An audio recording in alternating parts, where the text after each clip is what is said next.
to get Ross out of negative territory. I'm going to make Ross tank is what I'm probably going to do. But, I'll do my best to bring him at least back to 500. How about that? Yeah, that'd be great. I think that in this particular segment, Ross has not done as well. The next segment, Ross has been killing it all year. And so it's just kind of funny. I think overall you kind of take everything in stride and see what you can do. But sure. Those of you that can tell, background's a little different than it normally is when I am live streaming. And that is because I am in Seattle. And I will be hooking up here with EJ, watching games all day.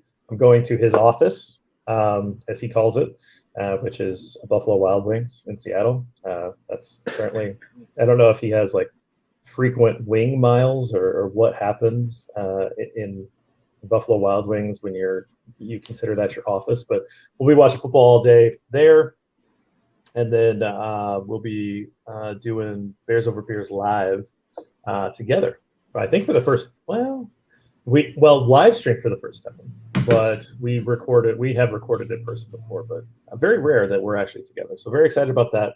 Very excited about bringing Danny on here because it's fun to get a different person's perspective. I feel like Ross and I see the board in similar ways some weeks. Very rarely do we ever bet opposite sides. And so last week was one of those weeks. I actually bet the Lions to cover that spread. He had the Packers, which, I mean, honestly, I thought maybe I should kick him off the show. Who's going to bet on the Packers? You know what I mean? But it's unconscionable. Yeah, exactly. So I ended up winning that side of it, of course. But so basically, Danny, what we do is an orange chip is a one unit bet. A blue chip is a half unit bet. The black chip, we don't use it very often, but we feel super strong about a bet. That's our double bet. And so the board, as you see, I put this together, I think, Friday. Some of these lines have moved. We just kind of stick with what these are. I know injury news and like the Buffalo game is moving that line a little bit, and so we'll just go with what's here. Take advantage of any lines that you want to feel like. Do you want to go ahead and start us off with the bet that you like this week?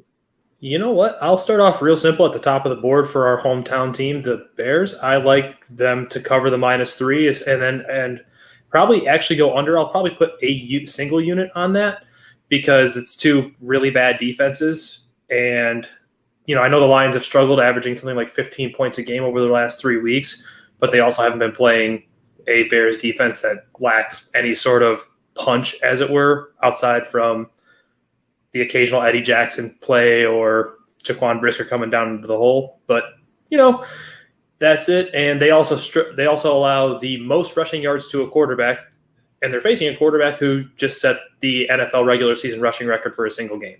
So I like the Bears to cover, and I like the over on that bet. All right, so you want an orange chip for each of those bets, or do you want a blue chip on one of them?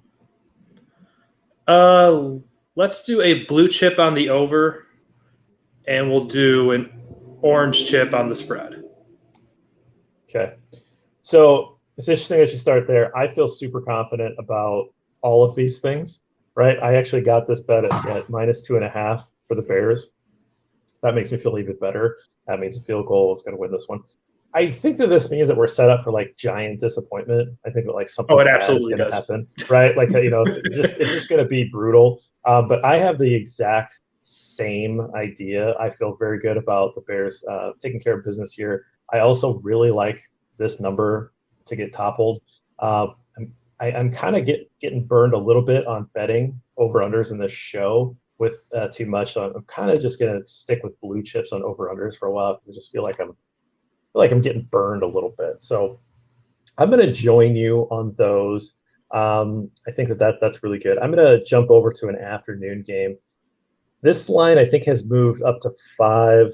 Last time I checked, it might be even higher. But I tell you what, Packers are circling the drain. They got more injuries piling up. Cowboys are starting to hit their stride. I didn't think the Cowboys were going to be that good. I think that the media usually overhypes Dallas, right? Because that's just, it sells, and their fan base likes to get pumped up in the preseason. So every year I'm like, they're never going to hit their over-under, right? They're always going to be a little worse than what the general consensus is around this team. but I think they've looked really good. That defense has come back and again been really good, even without the crazy amount of turnovers that they thrived on last year. This defense has still been really good, and so I like Dallas in this one. I know they're on the road, but man, Green Bay seems absolutely lifeless, and I'm okay with 4.5. I think that they can win by 2 scores in this one. Really stomp the cockroach, as Micah Parsons said about Aaron Rodgers this week. So I'm going to take Dallas minus 4.5. All right. I'm going to hop back over to the 10 a.m. slate for you, or the noon slate for me back here in the Midwest. I'm looking at this Titans-Broncos matchup, and I really like the Titans to cover -3. That offense in Denver is brutal. Nathaniel Hackett still has a lot of proving to do. And the Titans even just pushed the Chiefs to their limit by going to overtime. And I really think that they're well coached under Mike Vrabel, and they it's not the prettiest defense to watch, but they kind of just pull and pluck these guys off of practice squads, and they get contributors. And I feel like they're going to make life hard on that offense. And I think they're going to score enough points with Derrick Henry and just enough to cover that spread. I don't feel comfortable enough saying the under because 39 is a really low number, but I'll put a blue chip on -3 for the Titans. I love that line. I'm going to agree with you. I'm going to throw a blue chip on. I won't spend so much time on it. I just think this is a better team. We undervalue them because they're ugly. Yeah, they win without style points.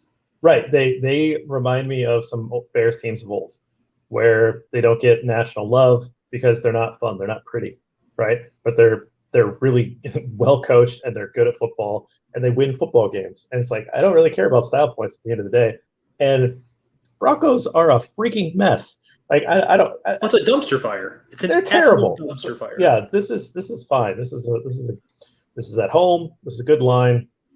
Absolutely take it. I would love it at 2.5. Ryan has a quick question. I just want to address it. He says, "How do you feel about taking an alternate over on the Bears Lions swipe right, which became a thing last week? We talked about swipe right on the alternate lines, and I actually did this. So I don't know if you guys have traveled with your betting apps, but I have to be in the state when I make my bets, right? So I put in my bets before I got on the plane yesterday.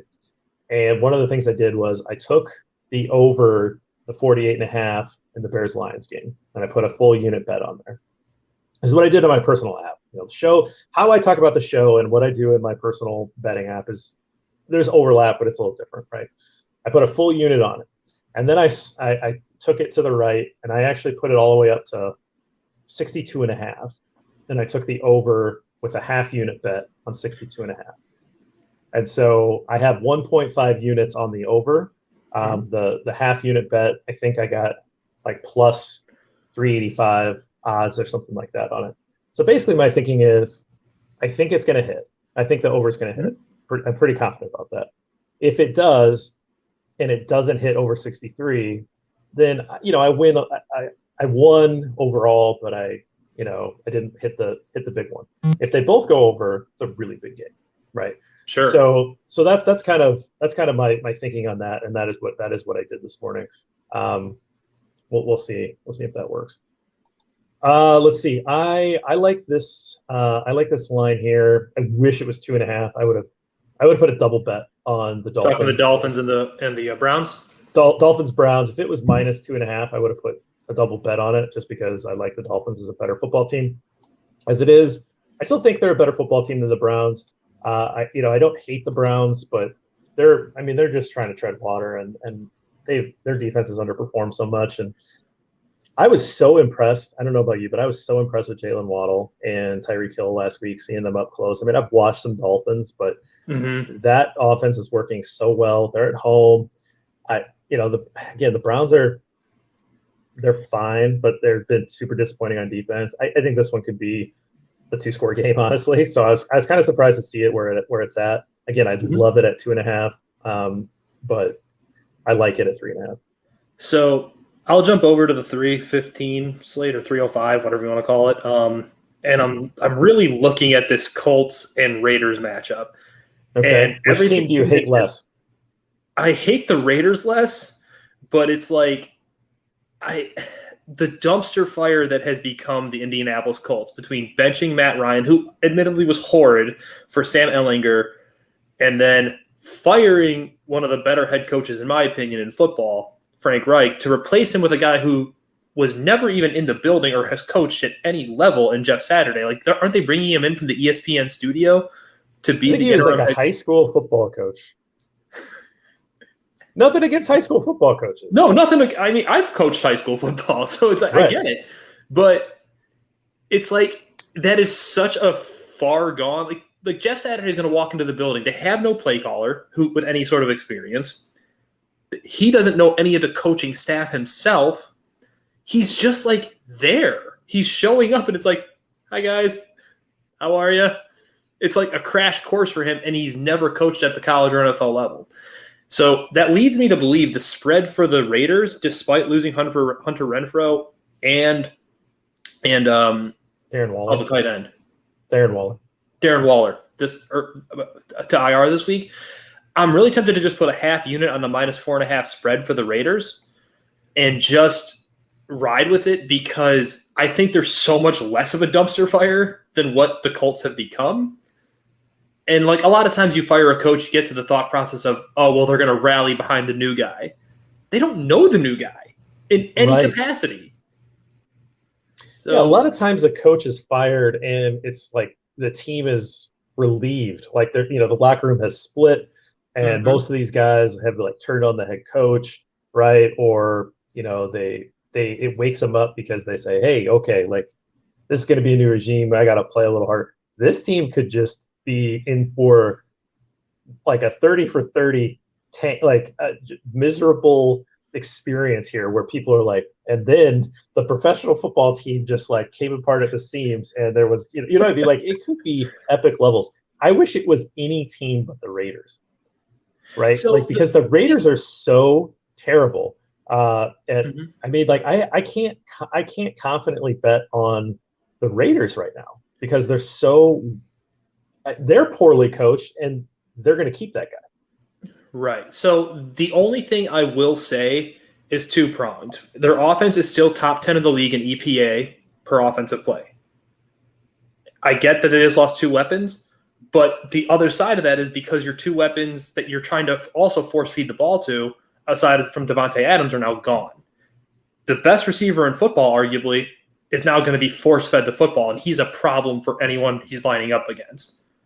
So I feel like it could, like, maybe their efficiency wanes a little bit in terms of, like, because, Carr is in many ways king checkdown, but it also might lead to, well, you're getting the ball in your best playmaker's hands. And Josh Jacobs has legitimately been one of the best running backs in football this year.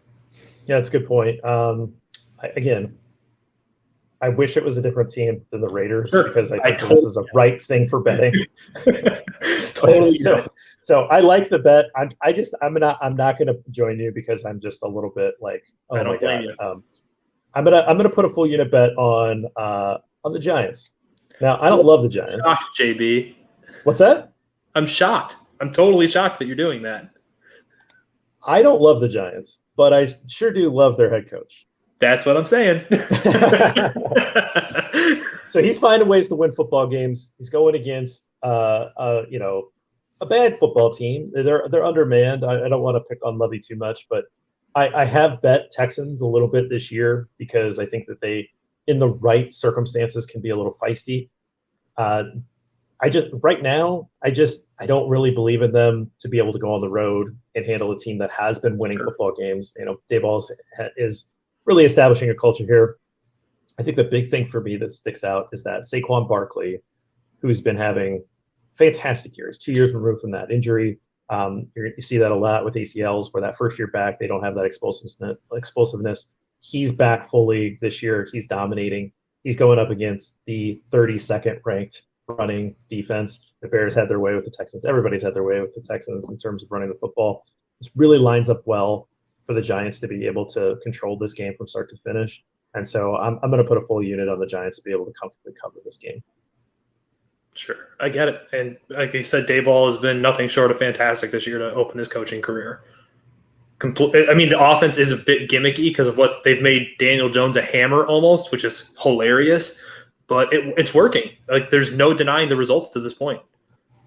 All right, well, the couple more minutes because I think that we'll just go over Ross's bets in the prop bet section, but a couple more bets. We'll go a little faster here. What do you want to get on the board before we move on?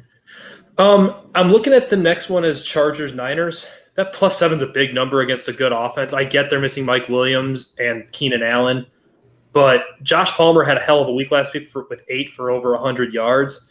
I'm pretty comfortable putting a half unit on them +7. I don't know if I want to go with the full unit just because I don't know what to expect from that defense on a week-to-week basis under Brandon Staley. I really like Brandon Staley, the coach, but I think he's gotten a little gun shy since last year based on what he used to do.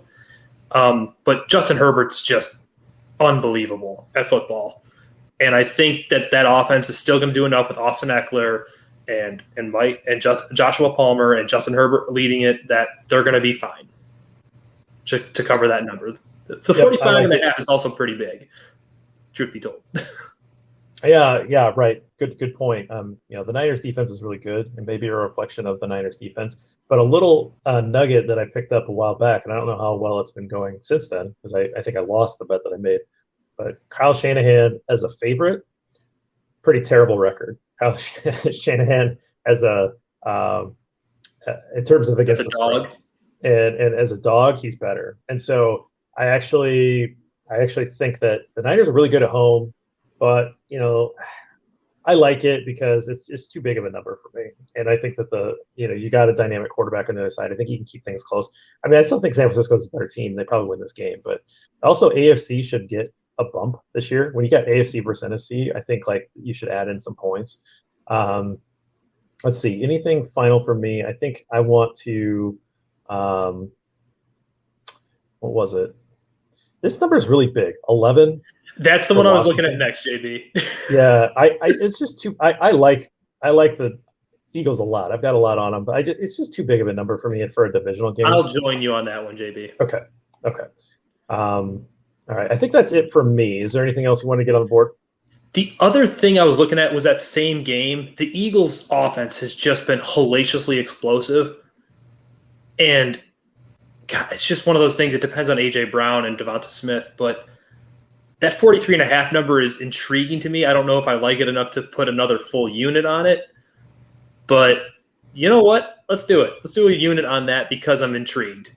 Yeah, you're playing with Ross's money, so. Yeah, exactly. It's like I said, my goal is to get him to 500, and scared money don't make money, right? Yeah, absolutely. That's absolutely true. Lester loves that quote, by the way. All right. So that's our board. Ross, I'm sorry in advance. Hey, man, he's in negative territory. I don't think he can complain on this one. So we'll move on to PrizePicks. So PrizePicks has been partnering with us this year. I like the interface. It's pretty cool. If you get all 5 right in a week, you win 10x. Ross has done that twice. I'm still looking for my first 10x, but as you can see, I have been profitable. Ross has been profitable because he's hit it twice. The thing is, we were really excited last week because Ross had hit for the second time. I hit 4 out of 5, feeling good, pumped up, pounding our chest a little bit. We're out on social media crowing. And then we both lost. Because that happens, right? I got 2 out of 5. I think he got 2 out of 5 or maybe 1 out of 5. It was one of those weeks where things just didn't quite go well. I had a Josh Allen over 2.5 touchdowns. He got 2 rushing touchdowns in the first half. And then nothing in the second half, and he's hurt, and it's come on. There was just so much of that stuff was really close. It is what it is. Those weeks happen. Sorry if you guys tailed us for the first time last week. We will try to do a little better this week. We'll go through these, Danny, and you can kind of make a comment and say you like it, you agree with it, or hey, I'd actually fade that, I'd go the other way. Spoiler, all of these are overs. We're going over on all this. It's just more fun when you do prop bets to go over. Mm-hmm. I understand the wisdom of maybe going under from time to time. It's more fun to find prop bets that you like where you think they're going to go over. So sure. Let's start in the Chicago Detroit game. And these 3 bets kind of go together. So Ross has Justin Fields over 175.5 passing yards. Still a super low number. Detroit, I think, is 29th in terms of passing yards against their defense. I mean, just they're bad, right? They're bad against the run. They're 31st against the run. They're just a bad defense. And I think we saw Justin Fields come up, start to establish a little more. I know the yardage isn't there, but he threw 3 touchdowns last week. Like things are starting to move in the right direction. I have Chase Claypool. I think they're going to get him involved over 36.5. He just might need 1 catch to go over that number, the way that I think they want to get him involved. Ross has Darnell Mooney over 43.5 receiving yards. So those 3 bets I think are all live. I think that those are a good way to go. What do you think? I am in agreement with every single one of them. Darnell Mooney, I think, has gone over 100 yards twice in his career against the Lions, if memory serves. So it's a pretty good – I think that's a solid bet. Fields has got to start getting more volume, and it's one of those things like you go back to last week where you factor in like Claypool drops a sure 6 on a wide receiver screen. Like, it's just it's so easy to make that number. And like you said, Claypool, I actually said on Bare Bones with Mason West earlier this week when he offered me. Nice plug. Nice plug. I do my best. It's for the brand, man. My bold prediction was Claypool's going to flirt with 100 yards. That's bold, but I mean, like, I do think they're going to try to get him. I mean, it is going to be a big ramp up. And right? It also comes down to the fact how much more can you keep giving Equanimous St. Brown that many snaps when you just got this guy for what will be a premium top 40 or so pick. Right. I think that they want to get him involved. I think it's just like this gaping need. And so I think it's all gravy. I think this might be the last time you get a number like this. That's the point. Mm-hmm. Like at some point, the numbers move up, and that's what you're trying to catch. You're trying to catch it where like the value is depressed. You know that the wave's coming. I mean, they have just this sweet matchup. You could build a whole board of just Bears picks with this. And if you lose, then the game went in a completely opposite way. It's not a bad way to think about it, right? Just like kind of build it all with Bears picks here. But I think that game's live. I really do. I think the Bears offense is gonna do well today. If they don't, well, I'm going to go down swinging in a lot of different areas. I have a lot of bets on the Bears. So it is what it is. Sometimes you put your eggs in one basket. But we'll move on a little bit here. Want to talk about we talked about a little bit. Indianapolis, that team could just absolutely just fold. I could see players just kind of quitting on this because they're just so kind of disgusted with what's happened. I think they probably like Frank Reich. I think the one person that didn't like Frank Reich was the owner. And I think his players probably really liked him. So I don't think that there's going to be this bump, right? I think that's definitely something that to watch out for. But Josh Jacobs, like we talked about, no Darren Waller, no Hunter Renfrow. So their weapons are going to be reduced. Josh Jacobs has been great on the ground this year. He's been fabulous this year, JB. Just like you called Daniel Jones a hammer. This dude's a sledgehammer, right? The sledgehammer running backs are doing really well this year, right? The Nick Chubb, the Josh Jacobs, the Saquon Barkley, like these guys that just like you can give them 20 carries and like you could win football games that way. Derrick Henry, right? Like they're doing really well, and a lot of that's because of the defensive evolution and going back to too high and all that kind of stuff. But Josh Jacobs is one of those guys. He's been really good all year. I think that they give him the rock. I think they have the lead, and so I think they'll soak this up. I like this bet a lot. This is one that I would make individually too. So Josh Jacobs over 83.5 yards. I'm with you. I like that over. So let me hit up Ross's. Exact same. Let me just cover the exact same bet for Saquon Barkley. Again, numbers a little higher, 93.5. But again, I think they'll have the lead. Texans are terrible at run defense. Barkley's been awesome. I think he has 100 yards on the ground today. So again, those two bets are the exact same type of bet, exact same type of thinking, and I like going with that. I'll cover Ross's bets here. He likes this Greg Dulcich guy. He's like on him. My man doesn't have a picture yet, as Ross would say, but he likes this tight end from Denver. He's been getting a lot of play. He's going with a 10 fantasy score. So in this, you're going to have PPR points, you're going to have yards, and if he spikes a touchdown, he'll go over that 10 points pretty easy. I don't really know anything about him, but because Ross is so excited about Greg Dulcich, I picked him up as a bye-week filler for Mark Andrews. He was one of the better tight ends in this class, truth be told. Okay. Like he hasn't gotten much run until the past couple weeks, and that's probably why Ross has jumped on him so hard, because he's been a consistent weapon in an offense that's been maddeningly inconsistent in Denver. So, okay, well that's good stuff. That's good to know. He really likes Travis Etienne, so he has the over on Etienne's numbers there, which that makes sense. He's on him. They traded James Robinson. He's going to keep betting on Etienne until I assume those numbers jump up. So that makes sense. He's been good. Etienne's been legitimately he's been really good. Yep. They know how to use it, right? So that's good. And then PrizePicks started this new bet, and I'll get to John's question here.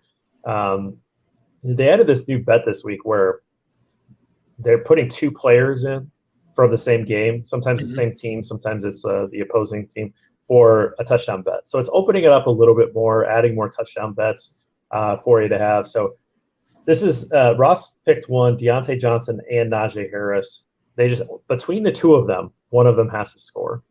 And so I find that to be, they almost seem like a trap. It's like, is this real? Like, that feels like a trap, and it might be it? because but it's also, that might be one I actually don't like in terms of what he's picked, because Najee Harris has been horrific this year. He's been bad, right? Like, and I like Najee Harris, but right, it's like that's the easy money one. It's like with all the wide receivers they have in Pittsburgh, it's like Deontay, while good and just got paid in the offseason, it's like what is the percentage odds that he scores in that, especially with George Pickens finally, Claypool's out of the picture and Pickens is now getting a larger timeshare, et cetera, et cetera. But my favorite one, actually, JB, that I'm sure you're getting to is this one at the top right that you picked. That Jalen Hurts one. Why don't you go ahead and I think that guy's an MVP candidate right now. And it's over 2.5 of combined touchdowns, it looks like. Am I reading that right? Yeah, so if he runs it in, it counts for you, or if he throws it, it counts for you. So I like that to go over on that, because you don't know what he's going to do, but he's going to account for something. And so to me, awesome, if you can get the combined, I'm in. Yeah, I'm with you, JB. That might be my favorite one on this entire board. Honestly. I'd like to hear that. My last one, and then I will get to John's question.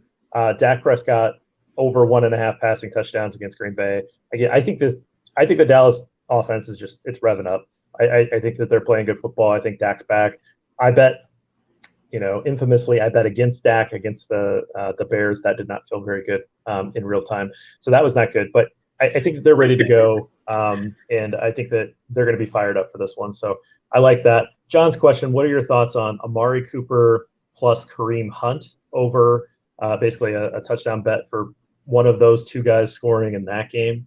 And then he also likes the Jalen Waddle, Mike Gesicki bet. So with the Dolphins one, that's sort of the second and third options, or maybe second and fourth. That almost feels like free money, right? Because Jalen Waddle finds his way in the end zone a lot. He's been kind of killing it. Yeah, I don't know what you get for Gesicki, but I suppose it's just a little insurance. The other one, Cooper and Kareem Hunt, I don't know. I don't like that one as much.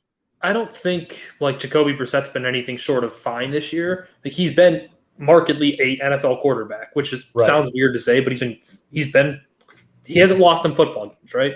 Right. So, and Kareem Hunt, I think he's lost a lot of those snaps, especially with the demanding of a trade or wanting to be traded, not necessarily a demand in Cleveland. And I don't know. I think that's tough. I think he is a good touchdown running back, in terms of historically, but I don't know how I feel about that one. That's a tough say. I'm a Chubb guy, right? I used to be a chubby guy, a little less so now. Thanks to some of your help, Danny. But I definitely am a Nick Chubb supporter. I think I'm more than willing to just bet on Nick Chubb to get in the end zone by himself. But that one I'm not as high on. But the Waddle bet, Waddle's he'll just do it himself. Sure. All right, Danny. Hey, man, I appreciate it. Any final thoughts on Week 10 before you get out of here? No, not really. I think we did a pretty good job covering it. I got to go play some more bets in my FanDuel app, as I kind of alluded to pre-show. I'll probably do some of these that we got listed up here because I haven't looked at the player props since Thursday. And let's everyone happy betting season. And in the words of Russell Wilson, let's ride.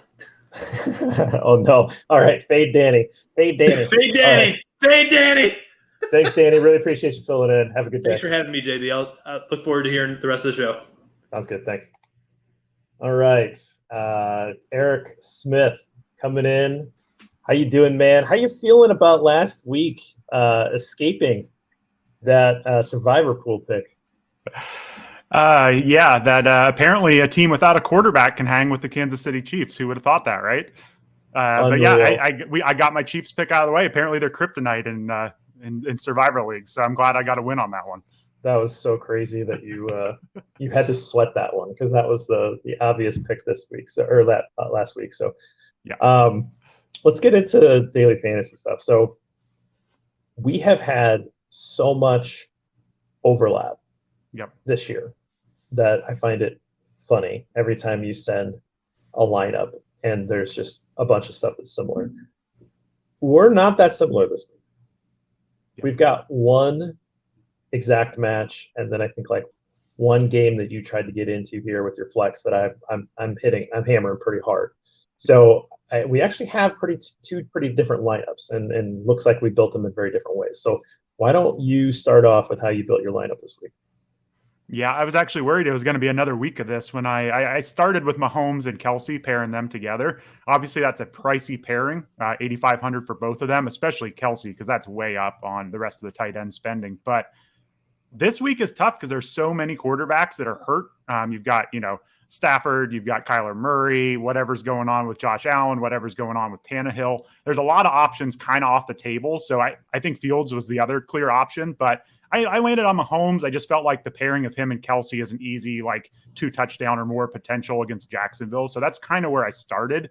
Generally, I'll build kind of defense and tight end first and kind of work that way. But with all the quarterback issues, I wanted to start there. So that changed a lot of my lineup, locking those two in because they were very expensive. So that's kind of why I got a wide receiver group that I don't love here. We'll talk about the running backs a little more, but that was the basis of mine. Is I almost went with Trevor Lawrence actually on the other side of this game. I feel like Jacksonville, Kansas City is a nice matchup for points.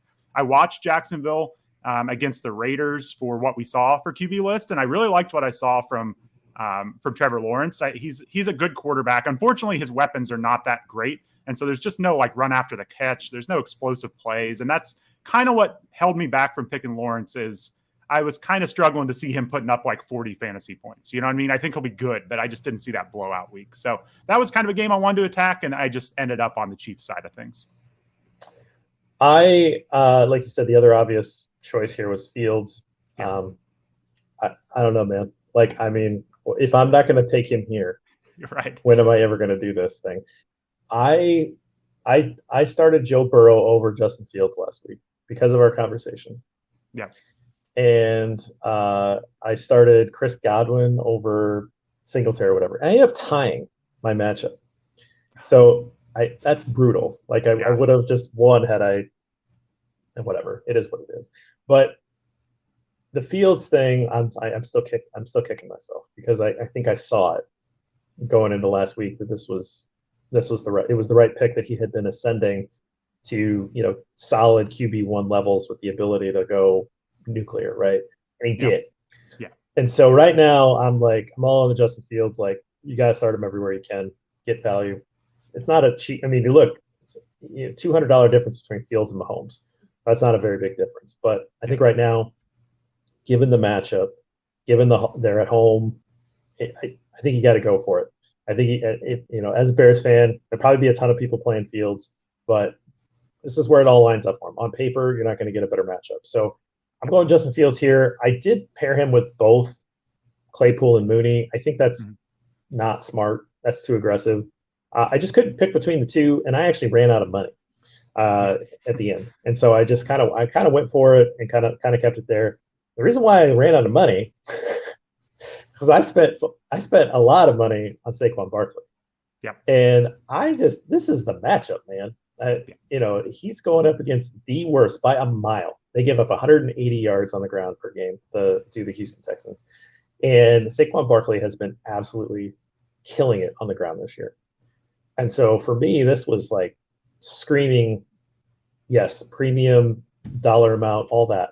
But it just screamed to me that this is the choice. You got to take this guy. So that's where I spent the majority of my money. And we both took Swift. So why don't you take over and talk about your running backs? Yeah, so I will also say I had Mahomes, Kelsey, and Barkley, just trying to find a way to fit all three of them. And I ended up backing out of Barkley. So I was certainly on board with you there. I mean, the Texans have given up 12 rushing touchdowns this year. Like it's an awesome matchup. So yeah, Swift, I don't feel great about necessarily in regular fantasy football leagues. I think his floor is pretty low. He's been coming back off of injury. We don't quite seem to know how healthy he is, but I think for a big tournament lineup, his upside is huge. We've seen his efficiency. Like he doesn't need, 80% of the snaps to break off some big plays to score some touchdowns. So I think in a big field where you're willing to take on some risk, he's a nice play here, especially at the price, 6,800. It's just you look at the other running backs in that range, and none of them have the upside that Swift does. So he's off the injury report. Like it's hard reading the quotes from the Lions coaching staff on how healthy he is, but hey, maybe he gets 60% of the snaps here and he just crushes on that price. So that was my thought. Bears, they're fourth most fantasy points allowed to running backs, so they're certainly exploitable there. I expect. I look like you were saying, I kind of expect a lot of points in this game. This is kind of a fun fantasy matchup. I think we'll see if Goff will kind of help us out there. But yeah, I don't know. I think Swift is a nice, risky but high upside dart throw here. Yeah, I think the Bears are not good at stopping the run, and if the Lions are smart, they'll try to run a bunch with DeAndre Swift. I don't think they have anybody back. Is Williams playing? Because he's been hurt too, right? Jamal? No, Jamal's out there. So Jamal will steal goal line touchdowns. Like we know that's going to happen. You could play Jamal Williams too. He would be a good play. But I think Swift is maybe in a big tournament. He's the one that could just have a huge performance. Right. He could break off some big explosive runs. So I think that's what you're kind of on. And he could be effective in the run game because I don't think, with Roquan Smith gone, I don't think they really have anybody to cover the running backs out of the backfield unless they're just going to spend Jaquan Brisker on that. So what about Pollard? I just the cost benefit here, or what happened with Tony Pollard? I mean, he looked great last week. Zeke is still hurt. It actually sounds like he is a game time decision. Okay. They may not play him. I kind of think even if he does play, he's not going to be super healthy. So we saw Pollard go off last week, and the Packers are very exploitable on the ground. Like that's where you want to get the Packers is running the ball. So that's my thought here. I think the Packers offense is struggling too. So I could see a healthy running game here from the Cowboys. And I think Pollard's in a great spot. So even if Zeke plays, I still think he's a good play, but the value for if Zeke does not play is just huge here for Pollard. So big time upside. Last week he was over 100 yards rushing. I'm pulling up his line right here, but yeah, 14 for 131. So I think he's got huge upside. 7,000 is a really nice price for him. For sure. Looks like we both took a Denver wide receiver. You're betting the recent trend with Jerry Jeudy having more value in this offense. I'm betting against the grain here, thinking that Courtland Sutton's going to reestablish himself just because I don't really see why it's Jerry Jeudy over Courtland Sutton lately. And so I'm just more so just betting that this rebalances itself a little bit. Plus I got to save a little bit of money. So I went Sutton. It's probably sounder fantasy advice to continue to follow the trends with Jerry Jeudy. So we're both on Denver wide receivers. You don't like your wide receiver core. You want to talk about your other two? Yeah, well, I would just say for Jeudy, we talked about on the Sit Start podcast that Tennessee, they are very much a pass funnel. Their run defense is very good, and it forces teams to throw the ball on them. And so Denver, their offense is a mess, but we may be a little too harsh on Russell Wilson. Like we could see some confidence out of him. And I think if it comes this week, it could be a lot of points through the air. So I actually thought about playing Wilson at quarterback as well, but I don't know if his upside's quite there yet, but I like the passing options in Denver for sure. Wandale, it's just a nice matchup against the Texans. I still think he's their number one receiver. We haven't quite seen the production there for him, but I do think it's coming. I think they want to get him the ball. So that's my thoughts there. I just play anyone you can against the Texans at this point, really. And Christian Kirk was just kind of the comeback on the Chiefs stack that I had, just thinking if they're going to put up points, then Jacksonville's going to need to put up some points. And he did look pretty good last week. They seemed to go out of their way a little more to get him the ball in Jacksonville. He scored a touchdown. He's he's definitely their best receiver. Like Marvin Jones and Zay Jones just don't provide much explosion at all. So if they're going to try to keep up with the Chiefs, they need to get the ball in Christian Kirk's hands. So that's what I was thinking there. Again, I don't love these options, but actually when you look at receivers in general this week, it's kind of rough. I mean, you got all these quarterbacks injured. Like, are you going to pay up for Cooper Kupp when it's maybe Wolford at quarterback? Like, so There's not a lot there. You got the Bengals on a bye, some other teams. So receivers kind of tough at the top end this week. So I just kind of chose to punt a little bit. I don't like my upside here, but I do like some of the floors for these players. It's a good point. I mean, I took Hopkins just because he's just overwhelmingly the best player on the field. Mm-hmm. And so I thought, at some point you have to try to take a guy that you think can score, even if you don't know what the quarterback situation is going to look like. That offense, I think, revolves around him. And so whoever's throwing the ball, I mean, is Murray playing or is he out? The report seems to be game time, but it doesn't seem likely. Okay. So that would mean it's Colt McCoy, who actually has got this offense to function in the past. I mean, they've won games with him. So I think Hopkins is probably relatively safe there. I wouldn't trust anyone beyond him, but we've seen Colt McCoy. He knows the offense. They've run this offense with McCoy, so it shouldn't be a disaster. But Rams are a tough matchup. Yeah, I don't know. Hopkins he's one of my favorite players. At some point, you just say, okay. I took Evan Ingram. Like you said, this is the Kirk, comparison here. Ingram's been kind of on the upswing, right? Like he had a good week last week. I think that, the Chiefs aren't great against tight ends. Maybe that's relevant. You think that the Chiefs are probably going to score a lot of points. Jacksonville has to try to stay in this game. They're going to throw the ball. It's just one of those basic things. You took Kirk. I took Ingram. I get to save a lot of money on the tight end position and put it somewhere else. I don't know if that ends up working out. I did take the Cardinals against the Rams just because the Rams have been giving up a lot of points anyway when Matthew Stafford is in there. Yeah. Could it be any worse, right? Like, so I feel like the Cardinals to me feel like a team that just score a defensive touchdown like regularly. Mm-hmm. And I don't know if that's true. It just seems like I always see Cardinals have like that kind of highlight. And so I just think, you know what? Let's say that they pop a defensive touchdown here. Relatively cheap, good matchup. Yeah. And I took the Steelers at home. They're getting TJ Watt back. I'm not sure exactly how much he's going to play, but it's a cheap defense. They have not been very good this year, but I think Andy Dalton on the road with TJ Watt back, we could get some turnovers there. So it's just a cheap defensive play for me. It wasn't a lot of thought put into it, but when I'm paying up on Mahomes and Kelsey, I just need to save some money somewhere. So that's kind of what I was looking at. But I was kind of thinking a lot about David Montgomery there. I put him in at the flex. Yeah. It feels like an upside play against Detroit. I mean, there could be a lot of touchdowns to go around. I worry that Justin Fields is going to start stealing a bunch of these defense or rushing touchdowns. I worry that Herbert could steal them, but Montgomery is still leading the way there. And I thought he's maybe a cheap, underlooked option in this game that could I wouldn't be surprised if he had like 3 touchdowns today. You know what I mean? And everyone's like, they gave all the touchdowns to Montgomery. Like, I think there's some upside there with him. Which would be a really funny turn of events because David Montgomery was certainly the highest drafted Bears skill position player. And it probably was a giant gap between Montgomery and Mooney, right? And so for people to then turn and be like, oh man, they wasted up on David Montgomery is just such a funny thing in fantasy stuff. So I think that's possible. I think I'm leaning into the idea that Fields, this is now Fields' show. And I think they want to have him throw the ball a little bit, but I think, if you're betting against the Lions run defense, probably a pretty good idea too, right? Really anything. And again, if you think the Bears could win this game, then they should be salting this away late. So let's move into Survivor. So I had a very easy time for once last week. So the Bengals just had a comfortable win. That was very nice to see. I liked that a lot. Yep. You had to sweat it with the Chiefs, and I had to laugh so much that you had the best matchup and you had to sweat it out. So at least you did not take the strike. I'm not rooting against you. I know this is a competition between two of us. I just thought it was funny that you had to sweat when you took the Chiefs.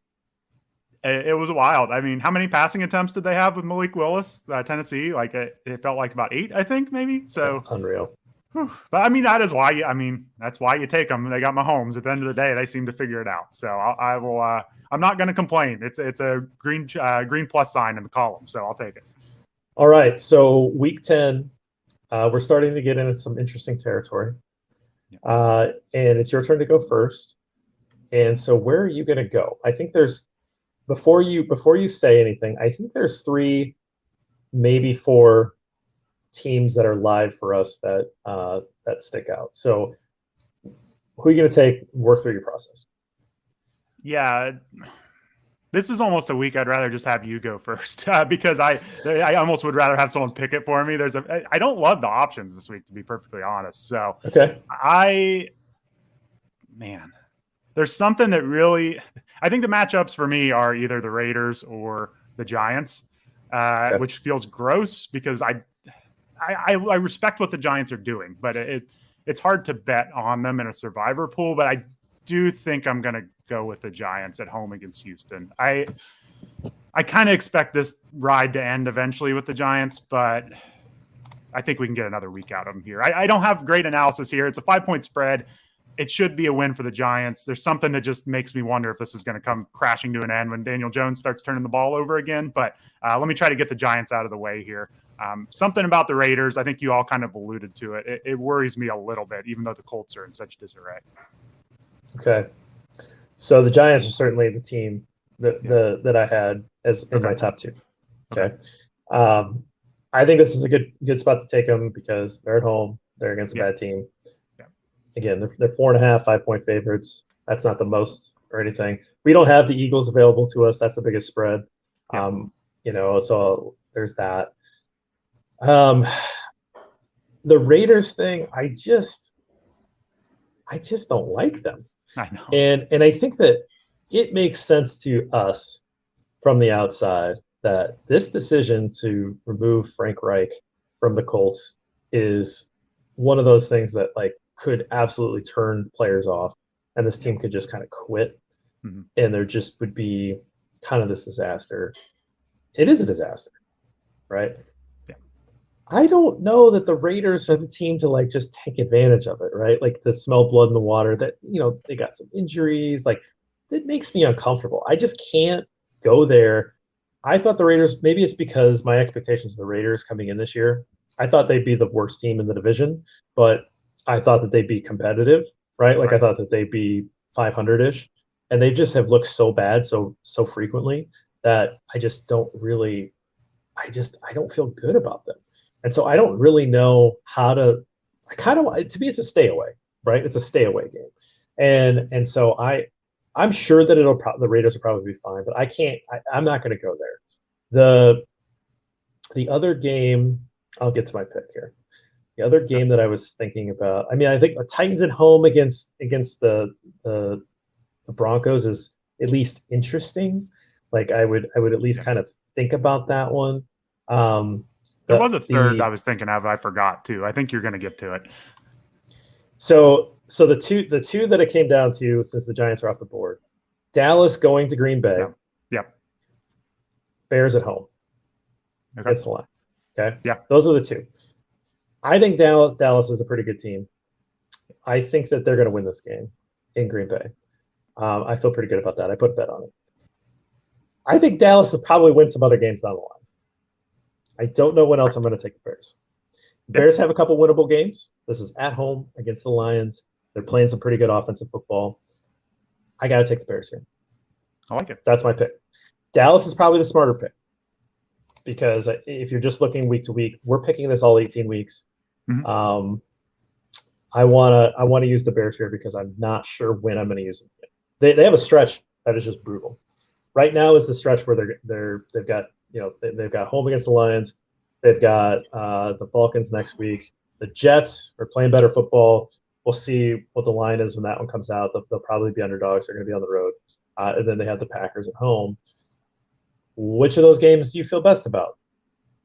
Right, it's this one. Yeah, so sure. I think for me, this is the place to take the Bears. I would have probably taken, if it was just Bears and Giants, I had those two, I'd probably take the Giants over that. I think it's a better pick. But that's where I'm going because I'm going to save Dallas. and I'm going to save Tennessee for something later. So yeah, I think that's a good call. I wanted to ask, am I missing something here? San Francisco, 7.5-point favorite at home against the Chargers. Like, it feels like Vegas has been very high on the 49ers all year. Even their preseason, like, Super Bowl odds were crazy high. And I was as excited about, like, Trey Lance and now this offense as anyone. But it feels like they're always, like, 3 points higher than they should be on the spread. Maybe I'm missing something here. I mean, I know they have a good defense, but 7.5 points? I don't know. Like I bet the Chargers to cover that 7 points because that seems a little high. I do think that they're a good football team. And maybe that's up too. Like that's probably the other one I should have mentioned. But I think that you have Justin Herbert on the other side, and at any point he can just kind of go supernova. And we've got a question about Josh Palmer here that we should get to. But I mean that's that to me is dangerous to play with fire a little bit, particularly with Shanahan can be kind of up and down. So to just kind of assume that he's good to go. But plus, I guess eventually I figure that there's a better matchup for the 49ers for me to take because I haven't taken them either, right? That would be the other team. Like neither one of us have taken them, and we're both saving them. So I don't know. It's always interesting with Jimmy Garoppolo. We go full circle every year. It's like he can almost get them to a Super Bowl, and then he fails, and then we all want to replace him, and then he comes back the next year, and we get hyped up on him again, and it's like this never-ending cycle. So I think Jimmy G is what holds me back. Let's just hit this question from Danny. Real quick. So half-point PPR, he's got Josh Palmer and Amon-Ra St. Brown looking for a flex decisions there. So who do you like better? It's a good question. I like both of these plays this week. I'm going to default to Amon-Ra St. Brown. Palmer is playing against San Francisco, which we just mentioned. That's a really good matchup, or a really good defense, and Palmer's kind of their only option in the passing game right now, so I'd be a little more worried they take him out. I think Amon-Ra St. Brown, a blow-up week is coming. We've kind of had some injuries get in the way, but now the Hawkinson's out, been traded to the Vikings. Like one of these weeks, I think we're getting those peak Amon-Ra St. Brown weeks. So hopefully it's this week against Chicago. So I'm leaning Amon-Ra St. Brown, but both are excellent plays this week. Awesome. And then Ryan just wanted to say that he went big and started both Washington running backs, and he won despite the fact that they didn't do anything. So sometimes this is actually a good lesson. Yeah. Sometimes you will spend hours worried about a play, right? I did last week. I couldn't really figure out my lineup, and finally I just said, Erik, do I start? Well, here's 3 guys. Who do I start? And you gave me a choice. It ended up being the wrong choice, but like you told me what to do, and I was like, fine. Like I don't have to worry about it anymore. At some point, that just is what it is. Like if you're going to outsource, somebody helps you out. You go for it. It doesn't work out. It doesn't work out. Like sometimes you just gotta know that there's always a risk, and especially when it's sometimes. I mean, sometimes it's just so minor. These things can make outcomes, but don't worry about it too much, right? Like don't overthink it. It's you guys are overthinking everything, right? Not overthinking in a negative way, but you guys are putting in so much time to create these rankings. That's why you use the week-to-week rankings, is because you guys have already put in the time. So that's I will say, useful advice. Yeah, I will say the Washington running backs last week, I think they had both had 13 and 15 touches or something. So, I mean, they were getting the touches. Like sometimes that's all you can do in fantasy. I mean, McKissick was out. I believe he's out again this week. And they're using those 2 running backs, pretty heavily in Washington. They don't have many other options with Heineke. So, sometimes you play the guy who gets 15 touches and it doesn't work out. But that's the way fantasy goes. Well, let's talk about the general fantasy slate. So what's going on this week? A lot of quarterback injuries. I think that's probably what's dominating right now. Justin Fields is long gone off waiver wires, right? Like you're not going to pick up anybody that's. Well, can we talk about Fields real quick? And absolutely. Where he is at in this fantasy world right now? Like, is he a top 5 fantasy quarterback? Yes. So Ryan Heath helps me with the rankings every week. He has Justin Fields QB3 this week. So we are fully on board. I do worry a little bit that the fantasy industry is so excited about this that, there's, how the NFL is. There tends to be a little regression. And so hopefully this keeps up. But, I mean, you just look at his rushing volume, and it's huge. I mean, he's ripping off, double-digit rushing attempt games. So that's what we want for fantasy. And he's been a top 10 QB for 4 weeks straight now, top 5 for 3 straight weeks. So yeah, Fields is we're fully on board with Fields in the fantasy community. Yeah, I just it was funny. There was, again, my personal league, no one cares, but there's this guy that offers all the worst trades in the world. Right. And he had picked up Fields like the week before. He tries to trade him to me, and I'm like, I have Joe Burrow, like I'm fine, right? And then of course he drops Fields because he doesn't really care about. He's just like, he just tries. He just throwing things against the wall to see what sticks. And then the next week I pick up Fields because I'm like, this is starting to like come together for him. I do need a bye week fill in if nothing else, which is this week. And then so I picked him up, but I was like, I think a couple weeks ago I was like, I think that he might actually be better than Burrow last week. I didn't pull the trigger, should have. And now I'm like, when Burrow comes back off a bye, I was like, man, I'm sitting pretty because I could potentially have 2 guys that are consistently. I could just play matchups with them. Oh yeah, you're in a great spot because QB's rough this year. So the fact that you have 2 of them is awesome. So yeah, I mean Fields looks legit. Actually, in my home league, someone just traded Fields for Mike Evans, which we kind of were kind of shocked by that one. But I mean, hey, I get it. Like I've been in some leagues where I'm struggling at QB this year, and there's no floor with some of these quarterbacks. Like there's really low scoring on some of these safe options like Russell Wilson and Aaron Rodgers. So I get it. If you've been struggling at QB all year, Fields looks awfully good right now. So quarterback options that you like? I mean, are any of these fill-in guys like have any juice at all? Is there anywhere to go of like less than 50% owned guys, or is there any trade candidates that you think you can snipe off of people as we kind of near the trade deadline? Like, where are you at with this? Yeah, there's not a lot on waivers.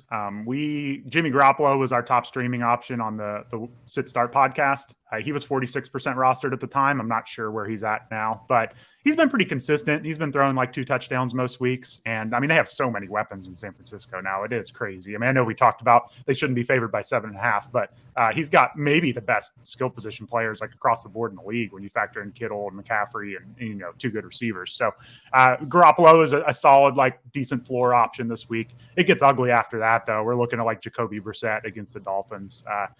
So other than that, like I think it's hard to trade for a quarterback right now because a lot of people are struggling at the position. Kind of like I mentioned earlier, I could see buying low on Russell Wilson just because everyone's so down on him right now. And he's got a decent schedule coming up. I mean, Tennessee this week, Las Vegas, Carolina, Baltimore is not great, but Kansas City. Like, I think there's a chance this offense rebounds some. It's the first year with a new head coach. Wilson changed teams. I would expect some positive regression here. So there's not a lot of buy low candidates, and I don't think Wilson might be available on waivers in some leagues. But I think if you're desperate, he's someone to look at. Cool. So what else is going on? Any injury news? Anybody coming back? Like anything that's kind of changing the fantasy landscape that everybody should know about? Yeah, I mean, I'm just looking at these quarterbacks right now, but I mean, it seems like there's a report now that Josh Allen was going to play, but then he wasn't spotted during warmups. So that's interesting. It could be Case Keenum.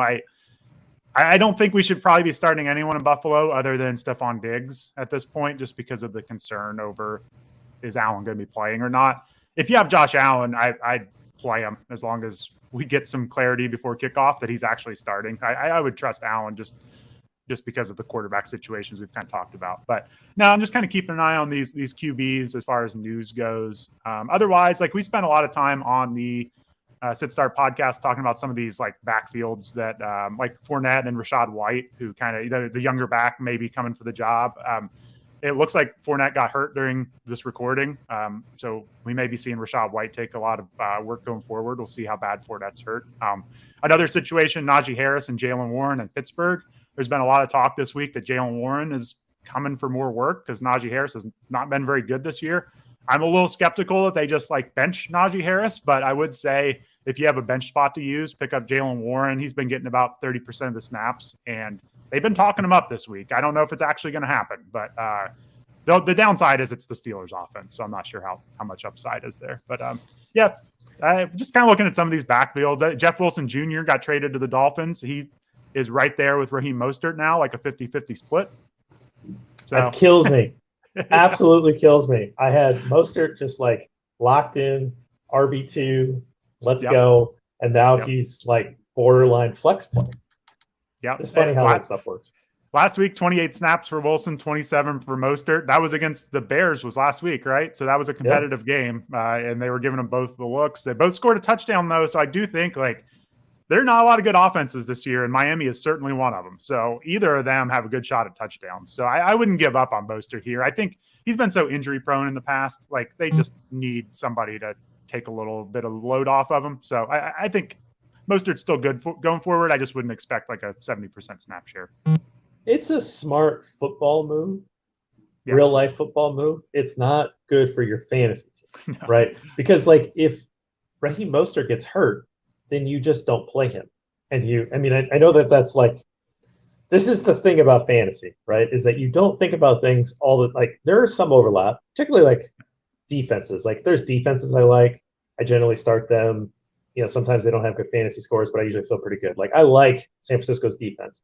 That's my defense in fantasy because, like I think that they're going to give me pretty solid weeks most of the time.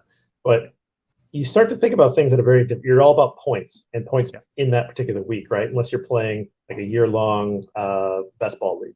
But Raheem Mostert getting hurt and missing 4 games isn't that big of a deal because you just start somebody different.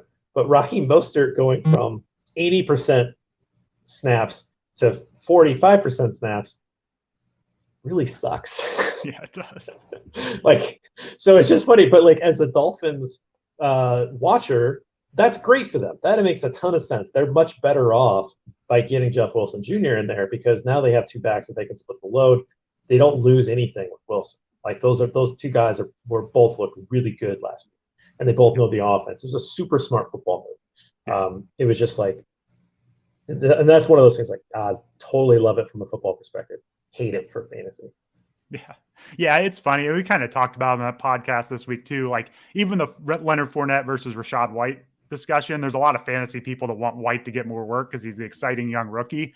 And it's like, well, he hasn't been that great this year either. Like we can make fun of Leonard Fournette for being a plodding running back, but Rachaad White hadn't had a 15-yard rush all year before this game. Like, we kind of get all hyped up about it. And it's like, well, maybe neither of these guys are good. So I think it's kind of the opposite in Miami. I think Wilson and Mostert for that scheme are both pretty good, and they're both going to get a lot of work. So yeah, maybe he'll play against both of them. But this week with a bunch of buys, I'd feel fine playing either Wilson or Mostert. Well, Erik, I appreciate it. I think we're at time, so I think we can get out of here and feel good about where we're at this week. Best of luck to you. Best of luck to your Giants this week, as you hopefully don't have to sweat out too much. I'm going to sweat either way. Again, taking the Lions at home is it's just a good feeling, and that's where I'm at. And if the Bears let me down, they're going to let me down all across the board because my bets are just all on the Bears. Taking advantage of the Lions at home today. If it goes against it, then you know what? It's football. There's variance, but I will feel stupid because I have pretty much put a ton of eggs in this one basket. But appreciate everybody for joining us. As always, Ross will be back next week. Appreciate Danny filling in. That was great. And hopefully Danny outperforms expectations and is able to get Ross out of the hole, and then Ross will have to owe him a bourbon or something, and we'll make sure that we settle up at some point. But thanks everybody, really appreciate it.